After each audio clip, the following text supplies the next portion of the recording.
स्वामी जी ओम। ओम नमः शिवाय।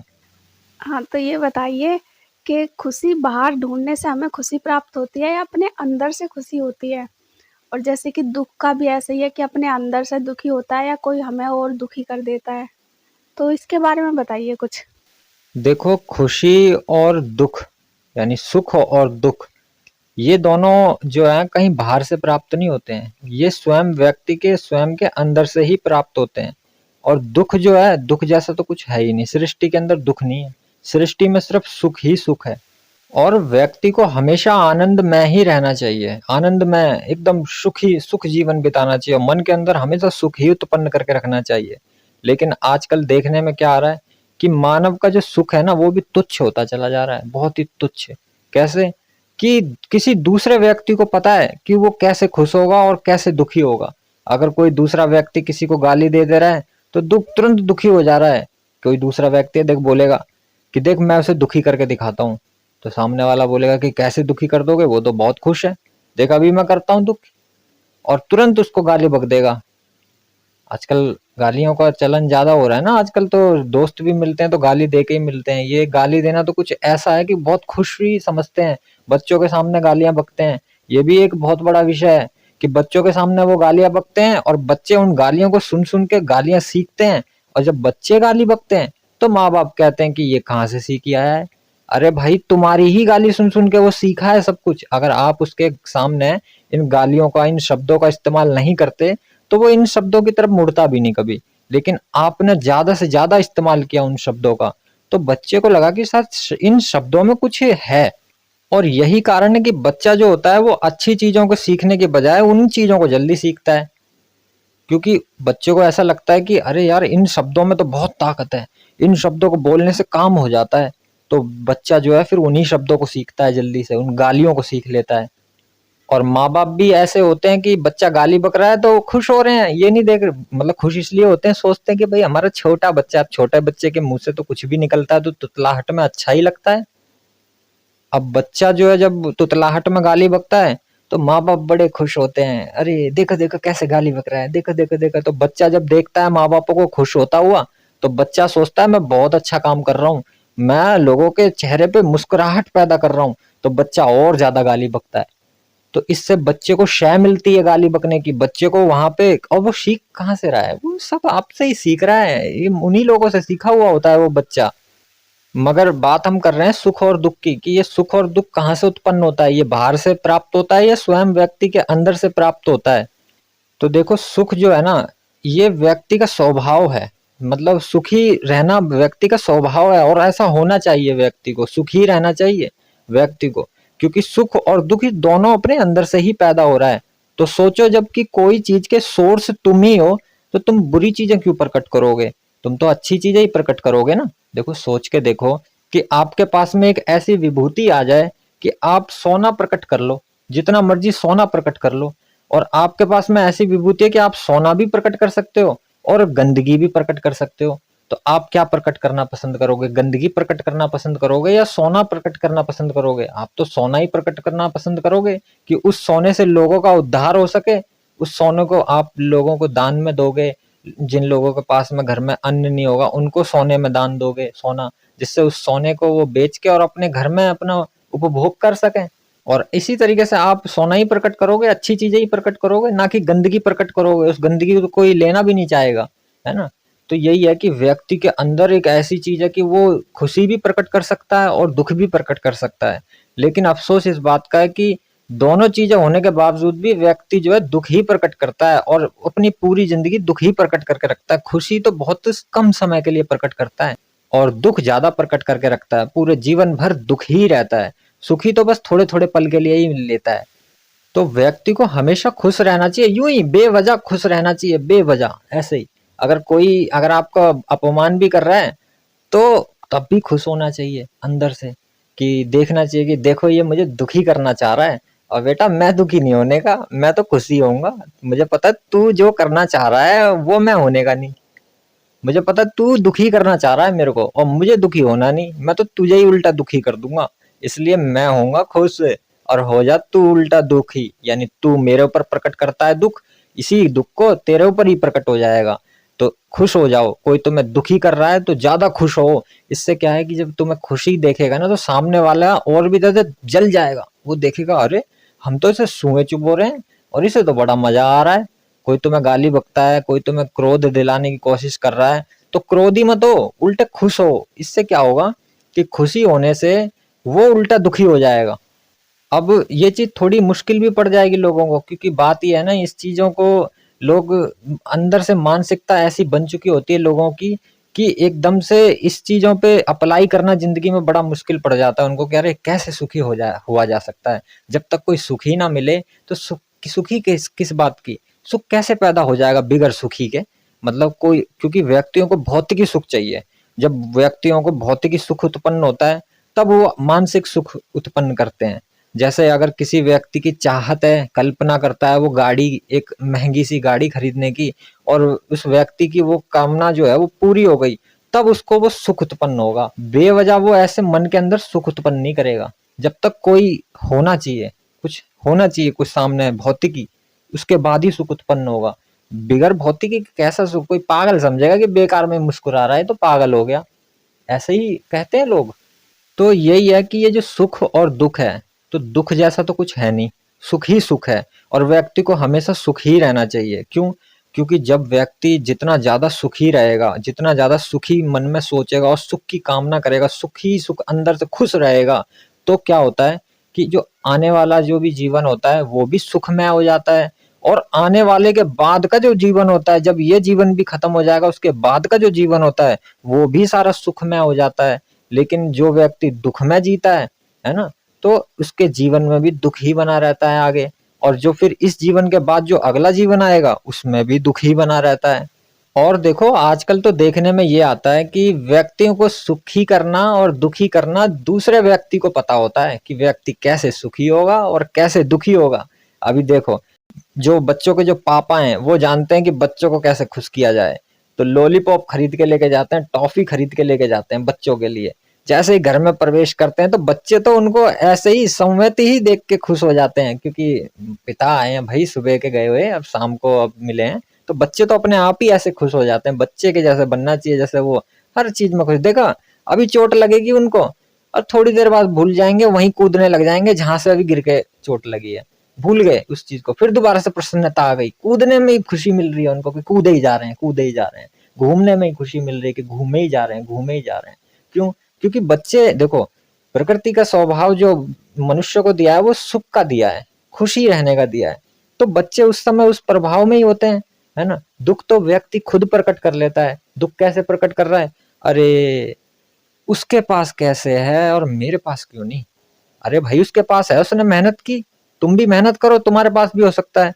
लेकिन मेहनत नहीं करनी, बेवजह का दुख प्रकट करना है। दूसरों की कामयाबी को देख के दुखी हो जाते हैं, दूसरों की धन संपत्ति देख के ही दुखी हो जाते हैं। तो व्यक्ति दुख अपने आप प्रकट कर रहा है। व्यक्ति का जो स्वभाव है वो सुखी में रहने का है, सुख ही सुख प्रकट करने का है। और व्यक्ति के पास में तो ऐसा है कि वो मन के अंदर से अपने आप को प्रसन्न रख सकता है। उसको कुछ बाहर से कुछ करना नहीं पड़ेगा, उसको बस मन के अंदर सुख की कल्पना करनी होगी और सुखी की, मेरे पास तो संपूर्ण चीज है, सब चीज मौजूद है। लेकिन लोग दुखी होते हैं कि अरे हम पे कम पैसा है, उन पे ज्यादा पैसा है। अरे तुम पे कम पैसा है तो कम पैसा भी है तो सही, बस इसी में ही सुख रहो। इसी को कहा गया है संतोष की भावना, कि संतोष रखो मन के अंदर, संतुष्ट रहो एकदम, जो भी है जितना भी है उसी में संतुष्ट रहो। मगर लोग क्या करते हैं कि जितना उनके पास में है उतने में वो संतुष्ट तो रहते नहीं है, और दूसरों को देख के, दूसरों की देख के और जो दुख प्रकट करते हैं अपने मन के अंदर, बेफजूल का दुख करते हैं। दूसरों को पता है कि उसको कैसे सुख किया जाए और कैसे उसे दुखी किया जाए। एक लड़का अपनी गर्लफ्रेंड को आके आज इसको खुशी करूंगा, अपनी गर्लफ्रेंड के लिए एक गिफ्ट लेके गया खरीद के, और गर्लफ्रेंड को दिया नहीं कि भाई गर्लफ्रेंड खुश हो गई एकदम, जो भी लेडीज उसकी मित्र है वो बहुत प्रसन्न हो गई, तो बस उसको प्रसन्न कर दिया उसने एकदम से। और जब वो प्रसन्न नहीं थी, उससे पहले वो आराम से बैठी थी, एकदम कोई भाव नहीं था उसका, सम भाव था वो, ना तो वो सुखी थी और ना वो दुखी थी, बस वो बैठी ही थी ऐसे। लेकिन उसके जो जो उसका जो पुरुष मित्र है उसने उसको गिफ्ट दिया, गिफ्ट देते ही बाहर से खुशी प्रकट हो गई, यानी कि बाहर से दी हुई चीजें और अंदर काम करती हैं, अंदर सुख प्रकट कर रही हैं। फिर वो प्रसन्न हो गई, अरे बहुत ही ज्यादा प्रसन्न हो गई। और ऐसे ही कोई व्यक्ति बैठा हुआ है तो कोई व्यक्ति बोल रहा है कि देख मैं अब उसे दुख देता हूँ, बस यूं ही बेवजह गाली बक दी उसको और वो फन-फना गया एकदम गुस्से में और वो ही पलट के उल्टा और गाली बकने लग गया उसको। तो आजकल ये जो सुख और दुख है, ये लोगों ने बाहर से जोड़ दिया, इसको भी बाहर द्वारा ही महसूस कर रहे हैं लोग जो है, अपने अंदर से महसूस नहीं कर रहे हैं। सुख और दुख व्यक्ति के खुद के अंदर पैदा होता है, तो ये मूर्खता ही है कि हम बेकार में दुख प्रकट कर रहे हैं। अरे सुख प्रकट करना चाहिए ना। अब देखो किसी के पास में अच्छी चीज और गंदी चीज दोनों प्रकट करने की शक्ति है, तो वो अच्छी चीजों को प्रकट करे ना कि गंदी चीजों को। गंदी चीज अभी कर सकता है वो प्रकट, मगर क्यों बेकार में करे भाई। उसके पास में चॉइस है, उसके पास में चुनना है, पसंद है उसकी खुद की कि वो खुद कर सकता है, चाहे सुख भी पैदा कर सकता है और दुख भी पैदा कर सकता है। तो वो दोनों में से कुछ भी पैदा कर सकता है, तो दुख क्यों पैदा करना, गंद क्यों पैदा करना, सुख पैदा करो, खुशी पैदा करो। तो ये जो सुख और ये जो दुख है, ये व्यक्ति के खुद के अंदर से प्रकट होता है और ईश्वर ने सिर्फ सुख ही सुख बनाया है। दुख जो है ये व्यक्ति ने अपने जीवन में खुद पैदा किया है। कैसे पैदा किया है कि दूसरों की देख के दुख हो रहा है, यानी कि वो कमा रहे हैं 10,000 रुपए महीना, तो कोई बंदा 50,000 रुपए महीना कमा रहा है तो इसी से दुखी है कि वो 50,000 ही क्यों कमा रहा है और हम 10,000 कैसे कमा रहे हैं, वो 50 कैसे कमा रहा है, इस वजह से दुख है। कोई अगर अच्छा खारा कमा रहा है या कोई भी किसी के पास में ज्यादा सहूलियत है तो उसकी सहूलियतें देख के दुखी हो रहे हैं। यानी व्यक्ति के पास जो खुद है उसमें संतुष्ट नहीं है, तो संतुष्टि नहीं है, इसी वजह से दुख पैदा हो जाता है उनको।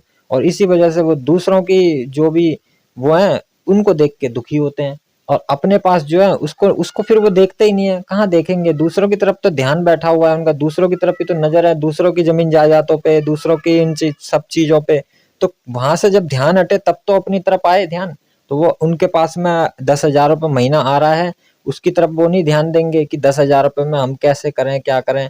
वो दूसरे के 50,000 की वजह से दुख प्रकट करते हैं और जिसकी वजह से वहां से दुख प्रकट होता है और फिर वही दुख जो है अपने 10,000 पे भी प्रकट हो जाता है उनका, कि उनका जीवन भी फिर पूरे महीने उनका जो घर परिवार है वो ऐसे खिंच खिंच के चलता है ना। दुख ही दुख में प्रकट होता है कि ना तो बच्चों की जरूरतें पूरी हो रही हैं, ना खुद की जरूरतें पूरी हो रही हैं, ना अच्छा खा पा रहे हैं, ना अच्छा पहन पा रहे हैं, कुछ इस तरीके से दुखी दुख में जीते हैं फिर वो, क्योंकि उन्होंने दुख प्रकट किया तो दुखी दुख में उनका पूरा जीवन दुख में ऐसे ही चला जाता है। और वो दुख जो है वो खुद उन्होंने स्वयं प्रकट किया, ईश्वर ने उनसे नहीं प्रकट करवाया दुख। और फिर कहते भी हैं कि अरे भगवान जी हम पे कृपा ही नहीं कर रहा है, भगवान जी तो हम पे देख ही नहीं रहा है। अरे भगवान जी तो तुम पे जब देखेंगे ना जब तुम देखो भगवान जी गंदे लोगों से बात नहीं करते, भगवान जी अच्छे लोगों से बात करते हैं। तो जो सुखी और जो खुश इंसान होता है, तो खुश इंसान से ही भगवान जी आके मिलेंगे, दुखियों से क्यों मिलेंगे वो हैं। दुख बेफजूल का, हाँ दुखी उस दुखी से मिलते हैं भगवान आके जो कि दुखियारा होता है, जगत का मारा होता है। यानी दूसरों जो है उस पे अत्याचार करते हैं, उसके सामने भगवान उसका दुख मिटाते हैं, क्योंकि वो दुख जो है दूसरों के अत्याचार से होके आया है। लेकिन जो दुखी हो रहा है ऐसे ही बेफालतू में कि घर में बैठे हुए हैं और दूसरों की देख देख के दुखी हो रहे हैं, तो इसमें भगवान क्या कर लेगा। ये तुम्हें दूसरे थोड़ी दे रहे हैं, तो तुम खुद ही अपने मन से सोच सोच के, अरे तुम अपने घर के बारे में सोचो कि हमें 10,000 रुपये महीना कमाते हैं या 20,000 कमाते हैं या जितने भी कमाते हैं, इसमें हम अपने को कैसे आगे बढ़ाएं, उसके बारे में सोचने के बजाय तुम दूसरों के बारे में सोचते हो। रोज सुबह उठेंगे, उठने के बाद में घर में कोई बातें नहीं चलती हैं ऐसी, सुबह सुबह उठने के बाद में दूसरों की बुराइयां शुरू हो जाती हैं कि अरे वो उसने फलानी चीज खरीद ली है, उसने ढिकानी चीज खरीद ली है, कैसे खरीद ली उसने वो चीज, अरे बेईमानी का पैसा होगा, वो ऐसे करता है वो वैसे करता है। अपने मन से ही बातें बना बना के झूठ बोल देते हैं, झूठ बातें अपने मन से ही कि उनको ऐसा लगता है, तो जो उनको लगता होता है मन में वही चीजें बोल देते हैं कि ऐसे वजह से है उसके पास में पैसा, काली कमाई है उसके पास में।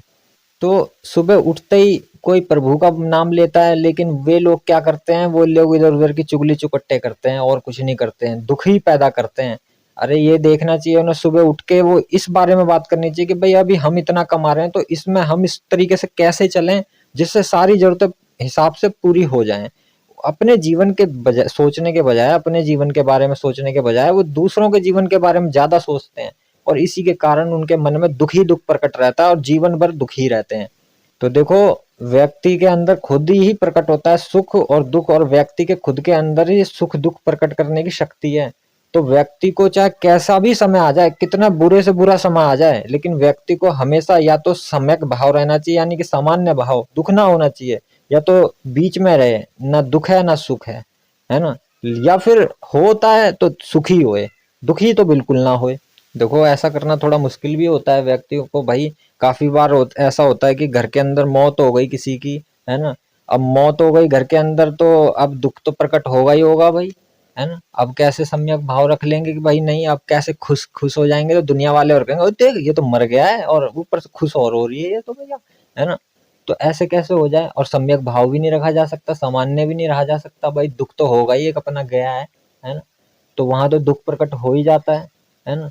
तो देखो ऐसी अवस्थाओं में कुछ ऐसा है कि जो व्यक्ति सम्यक भाव रख ले, मतलब ना तो वो सुखी है और ना दुखी है, अगर उसके घर में से कोई मर भी गया और वो सम्यक भाव का ही है, तो ऐसा व्यक्ति जो है अध्यात्म के रास्ते पे बहुत आगे पहुंचता है और आत्मज्ञान के बिल्कुल करीब ही खड़ा होता है ऐसा व्यक्ति।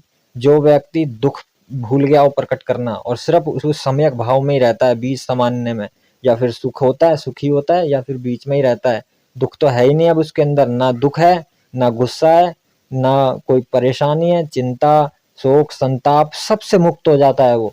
ऐसा व्यक्ति जो भी होता है जो सम्यक भाव रखता है, एकदम अपने सामान्य भाव रखता है, अगर कोई मृत्यु हो गई है तो वो मन में बोलता है और दूसरों से भी बोलता है कि देखो अब जो होना था वो तो हो गया, अब इस कुछ करके कोई फायदा नहीं है, ठीक है, अब आगे के बारे में सोचना चाहिए कि अब आगे कैसा चला जाए, क्योंकि अभी हम रोएं, अभी हम पीटें, ये सब माथा पीटें अपना, रो रो के सर फोड़ लें, ये सब कर लें, तो इससे क्या वो मरा हुआ व्यक्ति जिंदा हो जाएगा?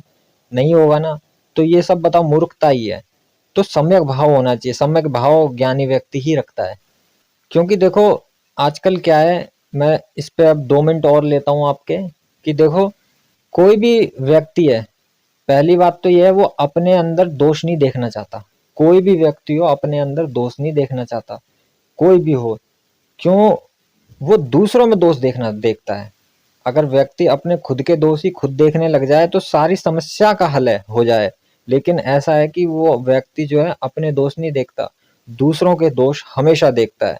और यहाँ तक कि मैं देखो इसको थोड़ा समझाने की कोशिश करूँ एक उदाहरण के हिसाब से, तो देखो अगर कोई बच्चा है छोटा सा बच्चा कांच की कटोरी में कुछ खा रहा है, कुछ लेके आ रहा है या कुछ भी कर रहा हो या खेल रहा हो, और उस बच्चे से वो कटोरी फिसल के गिर जाती है और वो टूट जाती है, तो जो सामने जो बड़े बड़े लोग बैठे होंगे वो एकदम बुरी तरीके से चिल्लाएंगे उसके ऊपर कि अरे ये वो करनी, कटोरी तोड़ दी, हमारी नुकसान कर दिया, या ये कर दिया वो कर दिया, फलान कर दिया ठिकाना कर दिया, जो भी कुछ है वो बोलने लग जाएंगे और बच्चों पे गुस्सा करने लग जाएंगे। और कुछ तो ऐसे भी होते हैं कि वो पीटा पाटी भी कर देते हैं, यानी बच्चों के संग में उपद्रव भी कर देते हैं, मारा पीटी कर देते हैं बहुत बुरी तरीके से, कुछ तो घायल भी कर देते हैं, बहुत बुरी तरीके से मारते हैं। तो उस समय क्या करते हैं, वो बच्चे के ऊपर दोष निकाल देते हैं कि बच्चे से बोलते हैं कि भाई तू कटोरी को तेज नहीं पकड़ सकती थी, हैं, कटोरी से खेलना जरूरी था, हैं, या जो भी कुछ है, बच्चे के अंदर दोष निकाल देंगे। कटोरी निर्दोष थी, कटोरी के अंदर कोई दोष नहीं था, ध्यान से समझना कि कटोरी के अंदर तो कोई दोष नहीं था, लेकिन बच्चे के अंदर दोष दिखा उनको, तो वो बच्चे के अंदर दोष प्रकट कर देते हैं। और जब एक दिन ऐसा होता है कि वो ही होते हैं और वो ही कटोरी लेके आ रहे हैं, और अगर उनके हाथ से फिसल के कटोरी टूट जाए और कटोरी जो है नीचे गिर जाए, तो दूसरे लोग बोलते हैं अरे कटोरी तोड़ दी, तो बोले अरे फिसल गई, ये फिसलन हो रही थी, कटोरी पे तेल लग रहा था, कटोरी पे पानी लग रहा था, कटोरी फिसल गई, फिसलन हो गई थी। तो मतलब वही व्यक्ति, जो व्यक्ति थोड़ी दिनों पहले या थोड़ी देर पहले जो बच्चे में दोष निकाल रहा था और कटोरी को निर्दोष बता रहा था, अब उसी व्यक्ति से जब कटोरी गिर के टूटती है तो वही व्यक्ति कटोरी के अंदर दोष पैदा कर देता है और फिर भी अपने आप को निर्दोष ही बता देता है। यानी वही है कि व्यक्ति लोग अपने अंदर दोष नहीं देखते हैं, दूसरे के अंदर ही हमेशा दोष देखते हैं। जो व्यक्ति अपने अंदर दोष देखने लग जाए ना, तो फिर ऐसा व्यक्ति जो है ना, फिर कोई दोष ही नहीं करता, फिर ऐसा व्यक्ति निर्दोष हो जाता है। लेकिन बात यह है कि सब दोषित हो रखे हैं, सब दूषित हो रखे हैं। दूषित कैसे? क्योंकि दोष अपने देख नहीं रहे हैं खुद। ऐसा है कि खुद के अंदर अगर किसी लड़की से प्यार करते होंगे वो खुद, तो बहुत बढ़िया है जी, हम तो प्यार करते हैं, प्यार। और अगर कोई दूसरा व्यक्ति अगर किसी लड़की से प्यार करता होगा और वो लड़की से बातें कर रहा होगा, तो तुरंत जाएंगे भाग के उससे लड़ाई करने लग जाएंगे, मारना पीटने लग जाएंगे, यानी उसका प्यार प्यार नहीं हुआ। अब उसको बोलेंगे छिचोरापन, बोलेंगे अबे ज्यादा छिचोरापन तो कर रहे, ज्यादा आवार वो चढ़ रही है तेरे को लवेरिया, आजा तेरे लवेरिया उतारू। उसको ऐसे बोलेंगे कि ये छिचोरापंती कर रहा है, मतलब कोई दूसरा किसी लड़की से प्यार कर रहा है तो वो छिचोरापन हो गया, और खुद किसी लड़की से प्यार करता है तो हम प्यार करते हैं जी। तो यही है कि व्यक्ति अपने अंदर जो चीजें देख रहा है वो दूसरों के अंदर नहीं देख सकता। अरे जैसे दोस्त तुझ में है वैसे ही दोस्त संपूर्ण सृष्टि में भरे पड़े हैं। तुझे अगर प्यार की भावना उठती है ना मन के अंदर, तो ऐसा मत सोच कि किसी और को नहीं उठती होगी, सबके मन में प्यार की भावना उठती है। ऐसे ही अगर तुझे कभी गुस्सा आता है, किसी को मारने का दिल करता है, पीटने का दिल करता है उसकी गलती देख के, तो ऐसे किसी और को भी गुस्सा आ सकता है और उसको भी मारने पीटने का दिल कर सकता है किसी को देख के। तो ये मत सोचो कि मुझ में ही आता है और किसी और में नहीं आता होगा। ऐसा ही है कि जब गलती किसी और से हो सकती है, तो यार गलती मुझसे होती है तो किसी और से भी हो सकती है, गलती सबसे हो सकती है, सब में है ये चीजें। तो ऐसा ही है कि जो व्यक्ति अपने जैसे दोष जो उसके खुद के अंदर भर रहे हैं, और ऐसे ही दोषों को अगर वो सब में ही देखने लग जाए कि हाँ भाई ये सब दोष सब में ही है, इसमें कोई गलती नहीं है किसी की भी, तो दुख का नाश तो ऐसे ही हो जाएगा। लेकिन दुख क्यों है? क्योंकि लोग जो है सिर्फ दूसरों के दोष देखते हैं, अपने दोष नहीं देखते। क्योंकि लोग अगर अपने दोष देखने लग जाए ना, तो फिर इस दुनिया में से दुख तो ऐसे ही नाश हो जाए दुख का।